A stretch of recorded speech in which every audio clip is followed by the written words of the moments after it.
मुस्कान रस्तोगी ने अपने पति को पहले मौत के घाट उतारा, फिर उसकी लाश के टुकड़े किए और उन्हें एक प्लास्टिक के ड्रम में भरकर सीमेंट से सील। 18 मार्च 2025 मुस्कान अपने पेरेंट्स से वीडियो कॉल पर बात कर रही थी। उन्हें कॉल पर वो पैनिक लग रही थी और थोड़ी ही देर में उसकी आवाज़ भारी हो गई और वो रोने लगी। आफ्टर दैट मुस्कान की मॉम ने पूछा, बेटा सब ठीक तो है ना, तुम्हारी सौरव के साथ लड़ाई तो नहीं हुई? तो मुस्कान के वर्ड्स टूट रहे थे, पर उसने कहा, मैं आपको घर आकर बताऊंगी। उसकी मॉम को कुछ समझ नहीं आ रहा था, आखिर वहाँ पर हुआ क्या है, उसकी बेटी इतना डरी हुई क्यों है। पर उन्होंने अपनी बेटी को सीधा कहा, बेटा फ़ौरन घर पर आ जाओ, जो भी बात है हम घर पर ही करेंगे। और थोड़ी ही देर बाद मुस्कान अपनी मॉम के घर पहुँच गई और जैसे ही मुस्कान घर पर आई और उन्हें उनकी मॉम ने मेन गेट का दरवाज़ा ओपन किया और वैसे ही बिना कुछ सोचे समझे और बिना कुछ कहे मुस्कान अपनी मॉम के गले लिपट के रोने लगी और उसकी मॉम ने भी उसको गले लगाया और थोड़ा टेंशन में पूछा कि मुस्कान आखिर बात क्या है। लेकिन मुस्कान के चेहरे पे ये सुनने के बाद डर था और उसकी आंखों में आंसू, और इन्हीं आंसू भरी आंखों में उसने अपनी मॉम से कहा, मॉम मेरे पति अब नहीं रहे। What really happened this case, और इस केस की टाइमलाइन क्या है जानते हैं आज की वीडियो में। So let's learn about more then about this case which revolve around Muskan, Saurav and Sahil.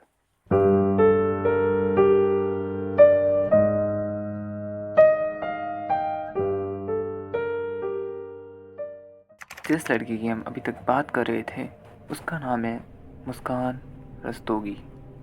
Muskan born in Uttar Pradesh Meerut city और उसकी स्कूलिंग भी यहीं से हुई है। मुस्कान अपने पेरेंट्स की चहेती बच्ची थी और मुस्कान के बारे में हमें एक और चीज़ पता चली है कि उसने अपनी स्कूलिंग 1 से लेकर 8 तक एक ही स्कूल में पढ़ा था, विच ऑल्सो मीन कि क्लास के बच्चों को वो भी अच्छे से जानती या पहचानती थी। ऑलमोस्ट बच्चों से मिला जुला करती थी और कोइंसिडेंस उसी स्कूल में एक और बच्चा पढ़ता था जिसका नाम साहिल शुक्ला। साहिल भी मेरठ में रहता था। स्कूल में भी उसका बिहेवियर अच्छा ही था और दोस्त साहिल और मुस्कान एक दूसरे से बात तो नहीं करते थे, पर फिर भी देयर नो ईच अदर, वे एक दूसरे को जानते थे क्योंकि वो क्लासमेट थे एक दूसरे के साथ। So yeah they are both same school, but report में ये बाहर आया है कि स्कूल टाइम पे उन दोनों ने बात नहीं करी थी और 8वीं क्लास के बाद मुस्कान का स्कूल चेंज हो गया था। So she left all about old friend in that school. और ऐसे ही मुस्कान की ज़िंदगी आगे बढ़ती रही और धीरे धीरे करके मुस्कान बड़ी होती रही। नाउ ये वाला स्कूल चेंज करने के बाद मुस्कान की लाइफ में प्रॉपर डायरेक्शन नहीं थी और एक तो पढ़ाई में भी अच्छी नहीं थी और इस पॉइंट पे उसकी लाइफ में उसके पास कोई ऐसा दोस्त भी नहीं था जिससे वो अपना दुख शेयर कर सके। सो एक तरीके से मुस्कान काफ़ी ज़्यादा लोनली इस पॉइंट पे during this point his life, जब वो एकदम डाउनफॉल या एकदम सैड थी। उस पॉइंट पर उसे एक लड़के से मुलाकात हुई जिसका नाम सौरव राजपूत था। सौरव अपनी फैमिली के साथ मेरठ सिटी में रहता था और most of the time Saurav बाहर ही रहता था because as news per articles Saurav एक मर्चेंट नेवी ऑफिसर था। He lived in London, but Saurav के दोस्त ने बाहर आके न्यूज़ चैनल पर ये कहा कि सौरव लंदन में एक बेकरी शॉप में काम करता था। आई थिंक कि कहीं ना कहीं सौरव ने ये चीज़ मेंशन करी है कि वो एक मर्चेंट नेवी ऑफिसर था। Coming back to the story right now, Saurav ने जब मुस्कान को पहली नज़र में देखा था तो उसको पहली नज़र का प्यार हो गया था मुस्कान से। और पहली मीटिंग के बाद सौरव कुछ ज़्यादा ही मुस्कान से बार बार मिलने की कोशिश करता था। दोनों के बीच एक कनेक्शन स्टार्ट होने लगा था। They both are in love that right time. पर सौरव का प्यार मुस्कान के लिए कुछ ज़्यादा ही एक्सट्रीम था। वो मुस्कान से डीपली अटैच हो गया था और मुस्कान से दूर रहने का तो वो सोच भी नहीं सकता था। तो कुछ टाइम बाद उनके रिलेशन को थोड़ा टाइम हो गया था। सौरभ और मुस्कान ने डिसाइड करा कि वो लोग शादी कर लेंगे, बट बिकॉज इस लव मैरिज और मुस्कान और सौरभ के पेरेंट्स इस शादी के अगेंस्ट थे, बट उन दोनों ने डिसाइड कर लिया था कि वो शादी ही करेंगे। तो कुछ टाइम बाद उन्होंने शादी कर ली और सौरभ भी इंडिया वापस आ गया था कुछ टाइम के लिए। तो अब वो दोनों काफ़ी खुश रहने लगे थे क्योंकि उस दोनों अब साथ में लिविंग में रहने लगे थे मेरठ में। बट कुछ टाइम बाद उन दोनों के बीच लड़ाई झगड़े होने लगे थे, पर वो दोनों सुलह कर लिया करते थे। फिर कुछ समय बाद उनके रिलेशन और भी स्ट्रॉन्ग हो गया because has both have blessing with the daughter, और अब मुस्कान और सौरभ एक कंप्लीट फैमिली बन गए थे। इस दुनिया में अपने बच्चे के आने के बाद सौरभ काफ़ी खुश रहने लग गया था, पर उनकी ज़िंदगी में ये खुशी बहुत ही ज़्यादा शॉर्ट लिव्ड थी क्योंकि अब डिस्टेंस की वजह से सौरभ और मुस्कान के बीच और भी ज़्यादा लड़ाई झगड़े होने लग गए थे सम रीजंस। अब सौरभ भी अपने काम के लिए चला जाता था बाहर London. As a mention previous year की ये चीज़ क्लियर नहीं थी कि सौरभ एक्चुअली में काम क्या करता था because he had so as per news articles and Saurabh friend, Saurabh एक नेवी ऑफिसर नहीं था। ये बात मुस्कान को कुछ टाइम बाद पता चल गई थी, जिसके वजह से दोनों के बीच लड़ाई झगड़े काफ़ी ज़्यादा इंटेंस होने लग गए थे। लेकिन अब हमारे पास कंप्लीट जानकारी आ गई है कि सौरभ एक्चुअली में काम क्या करता था। पहले वो नेवी ऑफिसर ही था, लेकिन कुछ रीज़न की वजह से उसका ये काम छूट गया था और लंदन में एक बेकरी में सौरभ काम करा करता था। उनकी मर्चेंट नेवी की जॉब छूट गई थी, तो हाँ, सौरभ है वो बेकरी में काम करता था, लंदन की एक बेकरी में काम करता, तो पैसे की तंगी चल रही थी। नाउ मुस्कान और सौरभ के बीच में काफ़ी ज़्यादा लड़ाई चल रही थी और इन फाइट के चलते मुस्कान को काफ़ी ज़्यादा इरिटेशन भी फील हो रहा था। अचानक से उसका माइंड डाइवर्ट करने के लिए जैसे भगवान ने उसको कोई चीज़ दे दी हो। एंड 2019 में उसके पास एक व्हाट्सएप ग्रुप का नोटिफिकेशन आया। अचानक से ग्रुप में ऐड करने के लिए मुस्कान के पास ऑप्शन आया था और उसके क्लास के फ्रेंड ने ये ग्रुप बनाया था क्लास 8 तक के।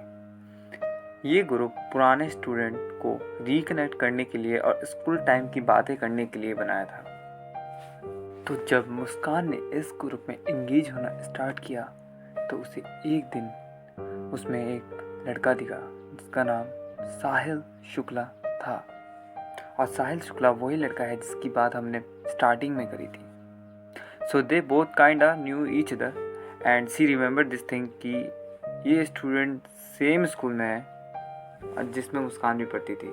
साहिल पहली बार मुस्कान को मैसेज कर रहा था तो she response immediately and this was a good direction her according to her.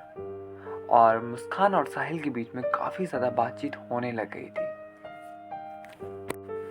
और मुस्कान और साहिल बहुत अच्छे से कनेक्ट भी कर पा रहे थे। एज अ मेंशन बिफोर कि हमें पता है कि वो दोनों एक ही क्लास में थे और एक ही स्कूल में थे, तो इसीलिए मुस्कान को साहिल के अंदर और भी ज़्यादा इंटरेस्ट आने लग गया था और इनकी बातचीत कुछ ज़्यादा ही आगे बढ़ गई थी। धीरे धीरे मुस्कान उससे कॉल पर भी बात करने लग गई थी और कुछ टाइम बाद मुस्कान ने सौरभ से मिलने का फैसला किया। और जब मुस्कान पहली बार साहिल से मिली तो पता नहीं क्या हुआ उनके बीच में कि वो मीटिंग ज़्यादा होने लग गई थी। तो कुछ स्पार्क करेक्ट हुआ उनके बीच में और इमीडिएटली उनकी मीटिंग और भी ज़्यादा बढ़ने लग गई थी। इससे मुस्कान का शादीशुदा होने के बाद भी एक दूसरा सेकंड अफेयर स्टार्ट हो गया था। एज यू नो कि सौरभ और मुस्कान के घर वाले मेरठ में ही रहते थे और सौरभ भी लंदन में ही रहता था ज़्यादातर। अब मुस्कान के लिए इससे अच्छा टाइम क्या था साहिल को घर पर आने के लिए बुलाना, और साहिल भी फिर मुस्कान के घर आता जाता रहता था। पर मुस्कान की मॉम ने उसे काफ़ी बार बोला कि तुम अपनी बेटी को हमारे पास छोड़ दो, पर वो बोलती थी कि नहीं मॉम, मेरे को अभी कुछ टाइम के लिए अकेला रहना है। एज यू नो कि मुस्कान साहिल के साथ ड्रग्स कंज्यूम करती थी, इसलिए वो अकेला रहना चाहती थी। नशा मेरी बेटी को उसी ने शुरू करवाया है। उसे अकेला देख के उसने नशे देने शुरू करे और उसका माइंड अपसेट है पूरी तरह से, मेरी बेटी का भी और उस लड़के का भी सही नहीं है। Sahil was a never normal person because school time में से ही उसके अंदर कुछ चेंज आ गया था, बिकॉज वो नशे भी करने लग गया था और वो अकल्ट और ब्लैक मैजिक में भी उसका काफ़ी ज़्यादा इंटरेस्ट आ गया था। और उसकी घर की दीवार पर भी तांत्रिक सिंबल, शैतान और क्रीपी सी ड्राइंग बनी हुई मिली थी। और साहिल ज़्यादा अपने रूम में से बाहर नहीं निकलता था और बस वो अपनी बिल्ली को खाना खिलाने ही घर से बाहर निकलता था। और अब मुस्कान को जब साहिल पे इतना ज़्यादा ट्रस्ट हो गया था तो साहिल ने अचानक से एक प्रपोज़ल मुस्कान के सामने रख दिया और उस प्रपोज़ल में उसने कहा कि मैं मुस्कान से शादी करना चाहता हूँ। ये सुनने के बाद मुस्कान को थोड़ा शौक तो हुआ, पर मुस्कान जानती थी कि उसने ये बातें पहले भी की हैं, पर अचानक से वो इस वे में मुस्कान से बोल रहा था कि उसको शादी करनी है उससे। ये सुन के मुस्कान को भी थोड़ा सा डर लग गया। नाउ एक बहुत इम्पॉर्टेंट बात साहिल के बारे में ये है कि वो अपनी मदर से बहुत ज़्यादा प्यार करता था, बट सैडली इस मॉम पास अवे और अब उसकी ज़िंदगी में उसकी मदर नहीं है। और इसी चीज़ का फ़ायदा पता नहीं क्यों पर मुस्कान ने उठाया। मुस्कान ने कुछ समय बाद एक स्नैपचैट की आईडी बनाकर, उसकी मदर के नाम की आईडी बनाकर उससे काफ़ी टाइम तक बात करी। उसकी मदर से बात ही करती रहती थी। उसने मतलब ऐसा कर दिया था कि साहिल को लग ही रहा था कि ये मेरी मदर ही है, और तभी वो इतना ज़्यादा सैड रहता था, मतलब जब उसकी मदर नहीं थी, और इसलिए वो उतना ज़्यादा गांजे का कंज्यूम करता था बिकॉज उसे ऐसा लगता था कि मेरी मदर अब नहीं है। तो और जब मुस्कान को ये पक्का हो गया था कि हाँ साहिल अब मेरी हर एक बात मानेगा अपनी मॉम के थ्रू, आई मीन स्नैपचैट के थ्रू, तो मुस्कान ने अपना प्लान आगे बढ़ाया। मुस्कान ने साहिल की मॉम बनते हुए फेक अकाउंट से साहिल को भरोसा दिलाया था कि मुस्कान ही उसके लिए एक परफेक्ट लड़की है और तुम्हें उससे शादी कर लेनी चाहिए। और एंड में मुस्कान ने साहिल को लिखा, मुस्कान से शादी करने के लिए तुम्हें उसके पति को, आई मीन सौरभ को मारना होगा। और ये चीज़ हम देख सकते हैं कि मुस्कान कितनी ज़्यादा सेल्फिश है। और अपनी मॉम की बात मानते हुए साहिल ने भी इस प्लान के लिए हाँ कर दिया और साहिल और मुस्कान ने सौरभ को मारने का प्लान बना लिया था। As that plan, 22 Feb को मुस्कान has burned 2 knives for 800 rupees. And during purchase, उसने शॉपकीपर से कहा कि ये नाइफ मैं चिकन काटने के लिए खरीद रही हूँ।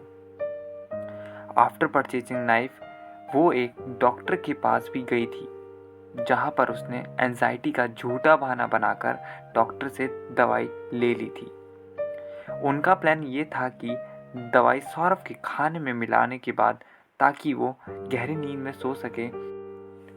ऑन 3 मार्च सौरभ की मॉम रेनू देवी ने उसके लिए लौकी के कोफ्ते बनाया था और ये डिश लेकर सौरभ अपने घर लौटा था, जहां वो अपनी बीवी के साथ रहता था।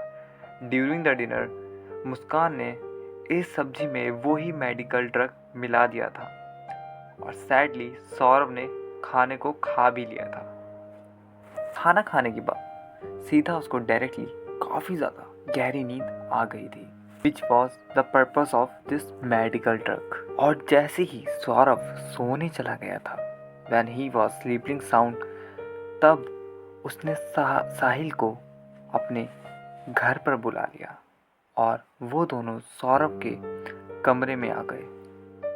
और वहाँ पर सबसे पहले मुस्कान ने चाकू से अपने ही पति पे वार करे थे और मुस्कान की बात साहिल ने सौरभ पर वार किए थे। और इसके बाद इन दोनों ने मिलकर साहिल के 15 टुकड़े करे थे और इसके बाद they was a new plan. I don't know कि कोई लड़की अपने ही पति के 15 टुकड़े कैसे कर सकते हैं इतने प्यार करने वाले से। और साहिल इतना सुंदर भी नहीं था कि जिसकी वजह से ये सब हुए। बट एनीवे, उसके बाद उन दोनों ने एक नया प्लान बनाया। उन्होंने एक बड़ा सा ब्लू कलर का ड्रम खरीदा था जिसमें यूजली लोग अपना घर का सामान रखते थे या पानी वगैरह रखते थे। और उन्होंने लोकल मार्केट से सीमेंट भी खरीदा था और उस सीमेंट को लेके वो मुस्कान के घर पर आ गए थे। और वहाँ पर आने के बाद वहाँ आकर सौरभ के बॉडी के अगेन, जैसे कि मैंने कहा था पहले भी, 15 पीसीस को एक एक करके उसी सीमेंट भरे ड्रम में डाल दिया था। And this way and fully packed this body into the drum. और इतना सब होने के बाद भी इन दोनों के अंदर इंसानियत नाम की चीज़ बिल्कुल नहीं थी। आप लोग सोच रहे होंगे इतना सब करने के बाद ये क्या कर रहे थे। ये दोनों एक शिमला के ट्रिप में जाकर आराम से अपना एंजॉय कर रहे थे और होली बनाने के बाद और 22 मार्च को मुस्कान ने अपने पेरेंट्स को ये बोला कि सौरभ के पेरेंट्स ने सौरभ को उसके सामने मार दिया। बट ही लाई और मुस्कान की मॉम को शक हुआ कि ये झूठ बोल रही है और उसके पापा ने फिर उसे घर पे बुलाया और फिर वही सब हुआ जो मैंने आपको इंट्रो में बताया था। और उसके बाद वो पुलिस स्टेशन गए, मुस्कान की मॉम और उसके पापा तीनों पुलिस स्टेशन गए और वो यही डिनाइन कर रही थी कार में कि सौरभ को मुस्कान के सामने उसके घर वालों ने मारा। बट अचानक से उसको पता नहीं क्या हुआ, पुलिस स्टेशन में उसने सब सच बता दिया कि साहिल और मुस्कान ने ही सौरभ का कत्ल किया है। तो गाइस, हमारे पास इतनी ही इन्फॉर्मेशन थी दिस केस, और साहिल, सौरभ और मुस्कान का केस हम यहीं पर ही एंड करते हैं। तो फिर और मिलते हैं किसी और अनदर केस के साथ और अनदर स्टोरी के साथ। तब तक के लिए नमस्कार।